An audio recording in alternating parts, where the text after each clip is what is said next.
Hey traders, David Frost, my strategic forecast. You're here for another episode of Common Sense Market Analysis. Today is Thursday, July 30, 2020. We're looking at a daily chart of the SPY or Spider, which is the proxy for the S&P 500. What do we have on the docket today? There's a lot of stuff going on. We had a nice big gap down this morning. We had another one of those buy the dip crowd / reversals finishing near the highs of the day. We also had some of the big boys reporting earnings after the bell. We had Facebook, Amazon, Google, and we might as well look at Apple in real time as they're about to report their numbers. I'll just talk while Apple's chart is up on the screen, and then once they report earnings, we'll see it go wild in one direction or the other. Seems like 400 has the writing on the wall. It's at 390 right now. Everything else was up. Amazon was up a couple $100 or close to it. Facebook is up $20. Google was up a little bit, not much after hours. There you go.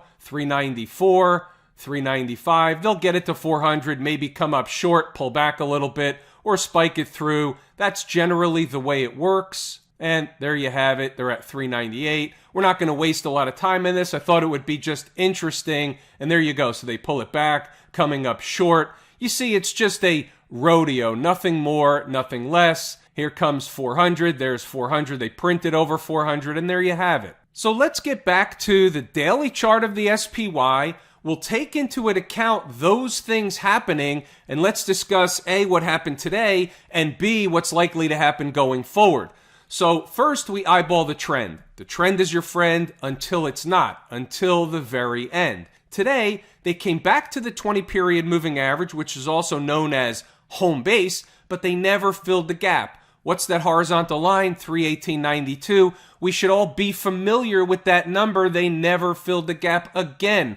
They've made too many attempts. Next time they finally come down to do the gap, they're likely not going to stop at the gap. Now, with a clean slate, what do we have on the docket for tomorrow? Tomorrow's Friday. All the big boys reported, regardless of whatever their numbers were. We don't care what the numbers were. What we care about is how the market reacted to whatever they did report. So they're all up. That means that the NASDAQ is up. And it is, and also, and what you'll find inside the numbers later on when we get to it is we were eyeballing them filling a gap up at 325.20. They're actually above that now. You can see where they are, 326. That's as a result of those companies reporting their numbers and the market spiking up in the aftermarket or after-hours session. So what do we say about that? They did the thing after the market closed. You can see here in the last post of the day inside the numbers, meager attempt at the jam session too early. Sometimes what they do, and what I refer to as a jam session, is when they jam the market up higher into the closing bell. Today was a good opportunity. It would have been a good excuse to go fill the gap. What did they do? They just waited till after the close for those companies to report their earnings, and then they had the jam session. So what do we say here? They'll either do it as a result of the big boy earnings releases, or they'll kill the futures after the close. So if they didn't like, meaning they, the market, didn't like what the big boys had to say, they would have killed the futures. They didn't do that. They jammed them higher, and that's what we have. So while we're here, we might as well take a look at the pre-market commentary, the rest of the commentary throughout the day, take a look at stocks on the move, then we'll get back to the charts, the SPY, and others. Remember that 90-day cycle thing we talked about last night? It was pretty interesting when we woke up this morning and everything was down, or if you're like me and you're up in the middle of the night and everything is down, you're kind of scratching your head saying, hey, it's kind of funny how that works. Then they had the reversal. Now we're having a jam session in the aftermarket session. So the 90-day cycle thing, while it may still work out tomorrow, unless something crazy happens overnight or in the morning, tomorrow is poised to be an up day. So we'll take a look at the chart again of the SPY and we'll talk about some stuff. We're not finished over there. Let's go through some of the commentary and then we'll go back. So early in the day, we had a beat on what was going on. We knew where the resistance was. We knew where the support was. We had an eyeball on that 319 deal. We've done that before and we'll likely do it again, but they still came up short and traded away. That's bullish. We know how that works. But early on, the buy the dip crowd wasn't there yet, so we have to focus on what was happening inside the numbers early in the day. 322 was important. You see it here at 934. 322 was a pivot. Again, if they closed below, meaning short-term candles, if they get below 322, if they're making a beeline somewhere, where are they going? 320. You see it also right up here again at 941. Moving along a little bit. Now here's where we're citing the resistance. Without closing at least some 10 and 15-minute candles above 322, they're going to pay a visit toward the big fat round numbers. The big fat round numbers are 320 in the SPY and 3200 in the ES. 5-minute chart, you know the routine, right of the vertical, today's activity, and there you have it. 322, so look where the opening print was. 321.90 right underneath 322. And if you read the notes, what you saw is if the market opens above or below 322, that's going to tell a tale. Below was weaker. They try to rally back up. They fail. What do? They make a beeline for 320. They came up short of the gap, but traders understand. Maybe I should phrase it this way. Traders should understand that if you have a position, in this case, let's just say you're shorting around 322. So we take a short position, we want to ride it down to the big fat round number, or maybe at the time we're potentially thinking in terms of the gap. That's fine. What do? We take profit along the way. What do we have once they get below 320? We have the remaining position on. We have a small piece of what's left. It's called a trailer. Does a pro trader ever have, any trader treating this as a business, does any trader ever have a full position left at final target? And the answer is, if you do, you're not treating this as a business. If you don't, then you're correct. And by the way, at the time, we're looking for the gap to be support. At least I was. Lighter volume, quiet market. It wasn't really a debacle in the making. It was just down. Back to the notes. 955, check this out. And there you have it. So that's the 320. They could go lower, but the 80-20 rule says we'll get a bounce in and around the big fat round numbers. What did we do? We got a bounce in and around the big fat round numbers. Hashtag reading the tape. And moving right along. And there's your gap. 10 o'clock. 318.92 is the prize. The how and the when is the trick. Moving right along. So now on the way back up, we want to cite the resistance. They already did the thing on the downside. Now they've turned around. 321.40, 322 should be overhead resistance. Back to the chart, we'll insert one more line in there, 321.40. So on the way back up, 321.40 should be resistance. They spike it by a few pennies, and then what happens? They come back down. Once they come back up, is it the same? Of course not. Then what are they doing? They're going to 322. 322 was the pivot. What happens once they get above 322? They come for a quick retest or back test and take off to the upside. What happens if they stay above 322? Well, it's not bearish anymore, it's bullish. Read the notes, go back to the chart, and double check the work. See what happened after the notes were posted. Here you go at 10:30. Any trader that painted by the numbers did just fine. We're going to get to some stocks on the move. So when you couple together what was going on here inside the numbers in the commentary plus stocks on the move, it was a pretty good morning for many traders. 10:40, you can see 322 coming up. So now we've already got the setup working after an hour's worth of trading. If they go back down below the low of day, they're going to go get the gap. Until and unless that happens, no dice. 322, start closing candles above. That would be a bear fumble. It pays to know this stuff during the trading day. In case a trader wanted to stay short, you know above 322, no dice. You don't want a pie in the face. And here's one other thing. Back to the chart. I talk about this quite frequently. I think it's worth doing it again. So the market's gapping down. What about the traders that sell into the selling pressure? They're selling into the hole. What's likely to happen when you sell into the hole? You're likely to get whipped out of the market. What does selling in the hole mean? Selling in the hole means that you think the market's going down, you see it going down, you get FOMO, you think you're missing it, all of a sudden you sell in here or you sell down here. And then what happens? The market goes like this, you get a quick pie in the face, and you go with your tail between your legs to cover the trade, saying to yourself, I fucking did it again. Hint, don't sell in the hole. Sometimes it works. The majority of the time, it's not going to work. Flip the 80-20 rule around on its head. About 80+% of the time, it's not going to work. Moving right along. Here's an awareness thing, 1231. What happens in light volume, quiet markets? It doesn't take a lot to cause a quick and larger move in either direction. How do we know that? We discussed it yesterday for one. We're talking about 325.20. They didn't get there today until after market, but still, what support? 322. Moving right along. I urge you to read the notes. I urge you to go back to the charts. I urge you, if you're at all active in the market during the day, consider that this is helpful stuff. How about 137? Very quiet. Here's the deal going forward. They've likely run out of steam for a while. Pullbacks are normal. Staying above 322, it sounds like a broken record, but guess what? It was the pivot. 322 leaves them in a position to try for another leg higher in an effort to fill the gap at 325 and change. For example, let's say they put in a higher low and start back up. We see that all the time, yada, yada, yada. So just for visual purposes, this is what I was referring to. So you have this big move up. They run out of steam somewhere in here. The concept was you get a pullback in here and then a lower high and then take off to the upside, make new highs, fill the gap. They do that a lot. They didn't just do it during the market today. They did it after the market session today. But that was the concept of what I was thinking about. Moving right along. Here's where we start thinking. End of the day jam session was a question, didn't happen. Moving right along. And there's the end of the day. You already saw that post. How about stocks on the move? We'll take a look at the ones that hit their price objectives. We had Pi,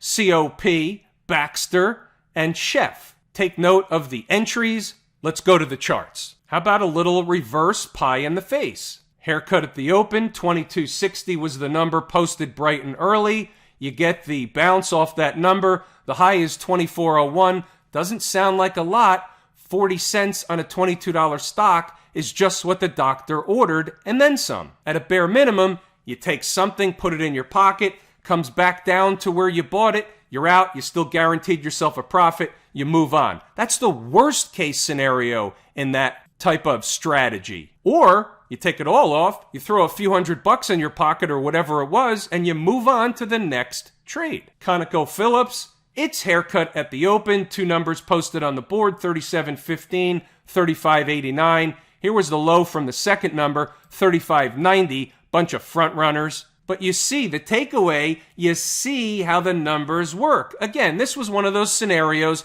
where the numbers were relatively close together. Doesn't feel like it when you're in the trade, I get that, but can make an equal case for a bounce or support at either number. So I put them both up. Paint by numbers is you would have been filled at the second price. You're halfway home or halfway in between as your new price or average cost, and then it takes off to the upside anyway. So either way was a base hit. Here's a different chart just so you see. Stock made a high shortly thereafter, 38.20. Nothing wrong with that. You get $1 from the first entry. It's a base hit. How you doing? The numbers work. You don't know which ones are going to go on the rocket ride. You collect the base hits until you hit one out of the park. You never know when the pitcher's going to just groove one. How's Baxter doing? This is what we signed up for. Haircut at the open, big haircut at the open for Baxter. Two numbers, they're $1 apart, they're close together. Make the same case for both numbers.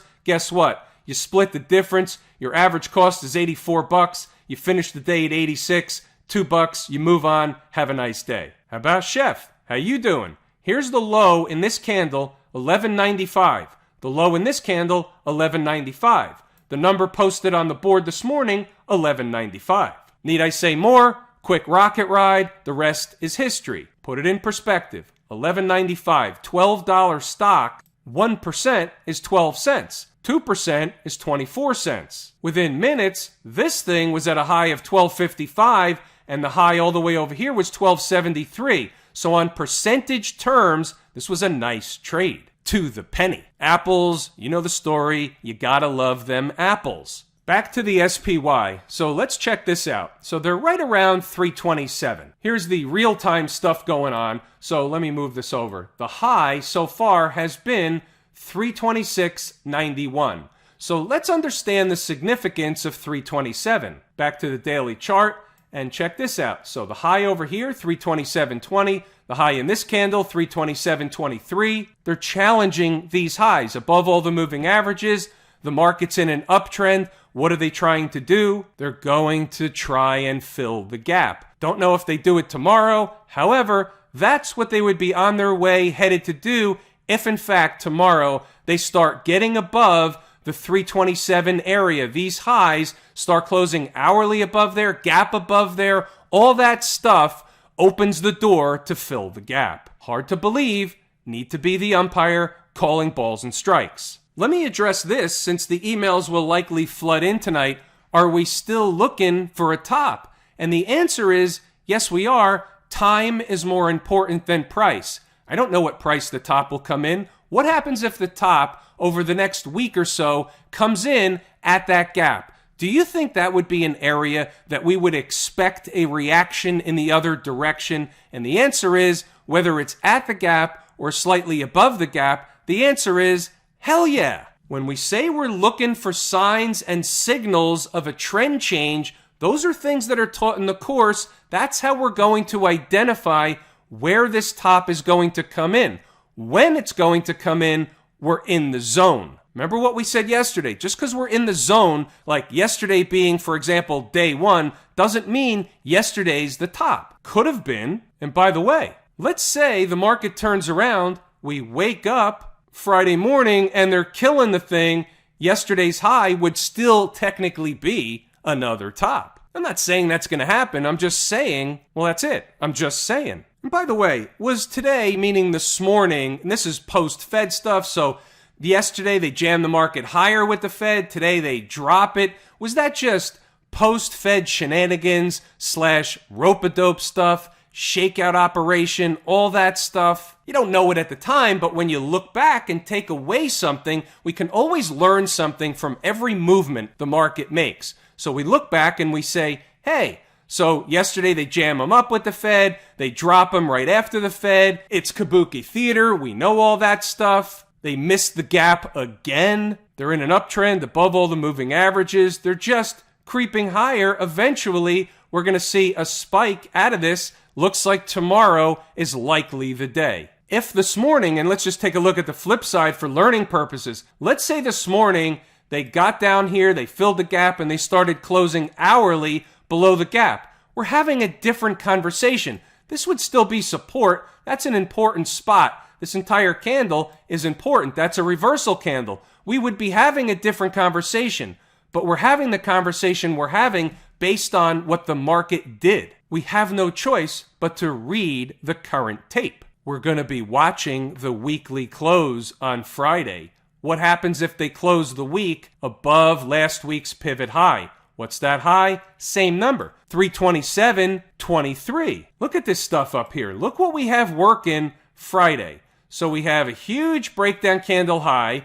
We have the tail high from last week, and we have a gap up above. They're getting into, or at least trying to get into, no man's land. Same chart from the daily chart, just looks different. It's good to get multiple visuals to put everything in perspective. Camp IWM. So interestingly enough, they finished flat on the day. We're a week earlier, finished flat, but it's the same thing as the SPY. Look what they're doing. They're up a little bit in the after hours, but not nearly as much as the SPY. But same routine. Above the moving averages, riding the moving averages, riding the 200, eating time off the clock, looking to go fill the gap up above. We talk about this one every single night. There's no change. How about our canary in the coal mine? This is a number one favorite canary in the coal mine. Any change here? No, absolutely not. Same routine. Stuck in the mud today a little bit. Didn't really go anywhere. Had the up move yesterday before all the stuff that happened after Thursday's close. Canary in the coal mine. That's the way it works. A lot of times the transports will make a move ahead of other stuff, which is why we're calling it a canary in the coal mine.